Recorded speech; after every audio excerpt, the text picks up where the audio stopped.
കൊട്ടിയൂരമ്പലം കൈലാസമായി, ഭക്തപ്രവാഹത്തിൻ ഗംഗയാറായി, ദക്ഷന്റെ ഹോമത്തിൻ ഭൂമി വിളങ്ങി, ദക്ഷിണ കാശിയെ നമ്മൾ വണങ്ങി.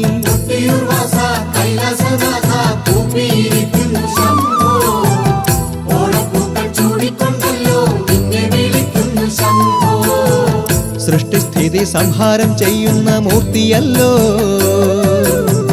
സത്യശിവ സൗന്ദര്യമേകും കൊട്ടിയൂർ നാഥനല്ലോ. സൃഷ്ടിസ്ഥിതി സംഹാരം ചെയ്യുന്ന മൂർത്തിയല്ലോ,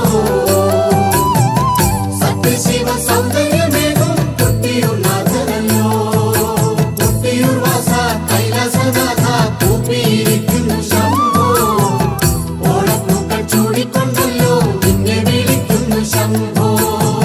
ദക്ഷണാകാലത്തൊരിക്കൽ ദുർഗാദേവിയെ പുത്രിയാക്കിടാൻ ബ്രഹ്മാവിൻ കാരുണ്യത്താലേ